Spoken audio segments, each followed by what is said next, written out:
ဒါဟာသူတို့ရဲ့ပထမဆုံးအကြီးမားဆုံးအောင်မြင်မှုလမ်းစာပဲဖြစ်ပါတယ်။ရွာကိုပြန်ရင်လင်းရှီရှောင်ရဲ့နှောက်ယှက်မှုကိုခံရမှာဖြစ်တာကြောင့်သူတို့ဟာတိုက်ရိုက်ဒုံဟိုင်မျိုးတို့ရှေ့ရှုလိုက်ကြပါတယ်။အဲ့ဒီမှာနာမည်ကြီးစားတောက်ဆိုင်ရဲ့စဖိုမှုဝန်ဖန်ရှမ်းနဲ့တွေ့ဆုံပြီးလက်လက်ဆက်ဆက်ရင်းနဲ့ဩစတြေးလျကြောက်ပုစုံများကိုပြသခဲ့ရာကုန်တယ်များနဲ့စဖိုမှုများအံ့အားသင့်သွားကြပါတယ်။ဒါပေမဲ့အရေးသွေးကိုစစ်ဆေးကြည့်တဲ့အခါနက်ရှိုင်းနဲ့ပင်လယ်ထဲကနေဖမ်းလာတာရေထဲကထုတ်ပြီး48နာရီမကျော်သေးတာအရွယ်စားကြည့်ပြီးအလွန်အရေးသွေးမြင့်တာကိုသိရှိသွားပါတယ်။လင်းဟိုင်ရှမ်းတို့ရဲ့ကုန်ပစ္စည်းဟာအလွန်ရှားပါးတာကြောင့်စားတောက်ဆိုင်ကြီးတွေရဲ့စဖိုမှုတွေတောင်စိတ်ဝင်စားလာကြပါတယ်။သူတို့မှာဩစတြေးလျပစုံကြီးတစ်ပူးမှာ6កောင်မှရှိပြီးစုစုပေါင်းဘူးများစွာရှိကြောင်းသိရှိသွားပါတယ်။အဲ့ဒီအချိန်မှာဝယ်သူတွေကြားမှာဈေးပြိုင်ပွဲစတင်ဖြစ်လာပါတယ်။တပေါင်ယွမ်1300ယွမ်1400ယွမ်1450အထိဈေးတက်လာပါတယ်။နောက်ဆုံးမှာဝယ်သူတဦးကလင်းဟိုင်ရှမ်းတို့ရဲ့ကုန်ပစ္စည်းတွေကိုပုံမှုမြင့်မားတဲ့ဈေးနှုန်းနဲ့ဝယ်ယူဖို့ကန့်လန့်လာပါတယ်။ထို့နောက်လင်းဟိုင်ရှမ်းကသူတို့ကိုတင်မော့ပေါ်ခေါ်ပြီးကုန်ပစ္စည်းအပြည့်အစုံကိုကိုယ်တိုင်ကြည့်ရှုစေပါတယ်။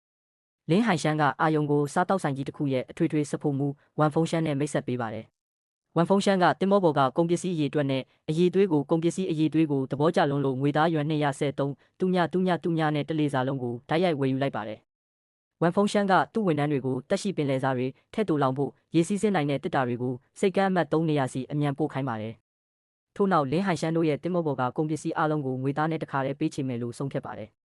တကောင်ချင်းစီရဲ့အလေးချိန်ကိုတိတိကျကျချိန်တွယ်ပြီးစုစုပေါင်းယွမ်2သိန်းခွဲအထိရရှိလာပါတယ်။ဒါပေမဲ့ချက်ချင်းပဲအာယုံစီကသတင်းဆိုးရောက်လာပါတယ်။ဦးလေးလေးရှိရှုံကသူတို့အောင်မြင်ပြီးငွေရှာလာတာကိုကြားသွားပြီးရွာစိတ်ကမ်းမှာလူတွေကိုစုထားကနောက်တစ်ကြိမ်ပြန်လာရင်သူတို့ရဲ့တင်မောနဲ့ကုန်ပစ္စည်းအလုံးကိုသိမ်းယူမယ်လို့ချင်းချောက်နေပါတယ်။အင်းဟိုင်ရှမ်းကရွာကိုပြန်သွားရင်အရင်လိုပဲအနိုင်ကျင့်ခံရမယ်ဆိုတာနားလည်သွားပါတယ်။ဒါကြောင့်ဒီနေ့ကစပြီးရွာကိုမပြန်တော့ပဲအရှိပင်လယ်မျိုးကိုသူတို့ရဲ့ဘဝသစ္စာတင်ရာနေရာအဖြစ်သတ်မှတ်လိုက်ပါတယ်။အာယုံကလည်းလင်းဟိုင်ရှမ်းနဲ့တဘွားလုံးလက်တွဲသွားမယ်လို့ကတိပြုပါတယ်။တစ်ချိန်တည်းမှာပဲလင်းဟိုင်ရှမ်းကဝန်ဖုံးရှမ်းနဲ့ရေရှည်ပူးပေါင်းဆောင်ရွက်ဖို့အဆိုပြုပါတယ်။နောက်တစ်ချိန်မှာသူဖမ်းရရှိတဲ့အရေးသွေးမြင့်ပင်လယ်စာအလုံးကိုဝန်ဖုံးရှမ်းရဲ့စားတောက်ဆိုင်ကိုသာတီးတန့်ပေးသွားမယ်လို့ကမ်းလှမ်းပါတယ်။အဲ့ဒီအချိန်မှာပဲဒေတာတွင်အင်အားကြီးသူတဦးကလင်းဟိုင်ရှမ်းတို့ကိုလာရောက်ချင်းချောက်ပါတယ်။